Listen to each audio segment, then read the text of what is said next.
Now, it has been 40 years since the original release of Band Aid's charity single, Do They Know It's Christmas?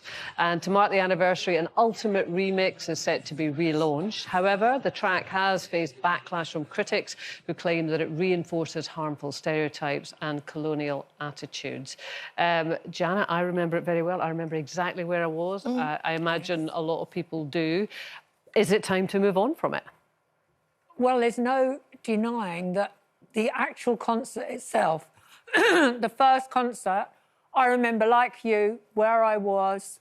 It was a Saturday. It was a perfect beautiful day. Yeah. Beautiful day. And I took the telly outside and I sat outside my house. I was in Suffolk then, by the sea, and it just was absolutely memorable on every level. But I think you've got to accept that so much has happened since then, that Africa isn't... we must talk about this huge continent in a way that's appropriate to our times. And we've seen numerous charity appeals over the years. And I think there's always a danger in talking about Africa as if it's one country, one homogenous group of people and one set of problems, and linking, you know, a continent to some kind of disaster or other. And I kind of agree with Ed Sheeran. I never thought I'd say those words, but... Yeah, well, he, of course, has said... I mean, his vocals are used on it because he'd been in one of the past sort of versions of it, and he's now saying that he would have respectfully declined had he been asked because of that negative portrayal. And also because he, in some of his travels to the continent, had been accused of being a white saviour, I think. So he got a lot of flack about that. And so he says he's educated himself, and he just feels that it's outdated now because there's certain countries in Africa who want to be celebrated now because they're doing incredibly well. They're a joyous nation, and they feel that it's still perpetuating the myth of the crying African child. But then Bob Geldof says, but let's not forget, he said this little pop song has saved millions of lives as well. Well, absolutely. I mean, and just to go on from that, it says, and this is from Bob Geldof saying, in fact, just today, Band Aid has given hundreds of thousands of pounds to help those running from the mass slaughter in Sudan, and enough cash to feed a further 8,000 children in the same affected areas of Ethiopia as in 1984. So, you know, you can obviously feel from him that, you know, Band Aid, the intention behind Band Aid was always positive, and he believes that it is still positive and is helping people. What do you think, Judy?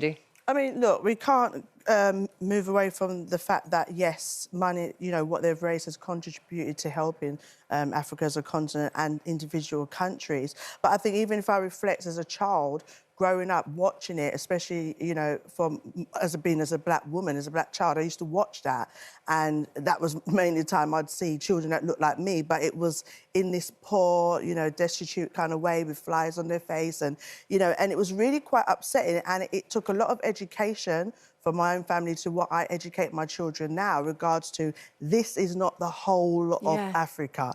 Like, we have got a lot of things over there that are amazing, that actually fuels and helps many other countries in the world. And I think it's one of those conversations that make people uncomfortable, because the reality is, if we was to really go back to why some of these countries in Africa are in such bad situations, because it comes back to things like colonisation. You know, they're being put forward as being so poor and destitute, and some countries really do need help, but yet a lot of these countries, their minerals, their diamonds, things that they have, they all are helping the Western society, the Western world. So I think it's about a balance. I think it's about celebrating the countries. Would you like to see that single, like, withdrawn, done? You know, consign it to history? I think if that's what they want to do, which they feel is helping and it's genuinely helping people, then yes, they should. But I think it's about having a narrative that is not just the country is that it's worse, it's dangerous. I mean, it will help if you're showing the great fashion, the food, people who are wealthy, people who are doing charities over there, great actors, musicians, like global sensations. Because as well, it will help with tourism, it will help with actually understanding the culture. And I think that will then take away the things when you talk about white saviour and white guilt. It's just us as people coming together to help a nation, in all nations, you know, and I think that's what the focus is, having the balance of this particular narrative. Instead of... Absolutely, to move away from that sort of crude juxtaposition of poor Africa and affluent, us, West UK. And in fact, if we look in our own patch throughout the United Kingdom, we have many areas where people are experiencing poverty. Well, we have 4 million children living under the poverty line in this country.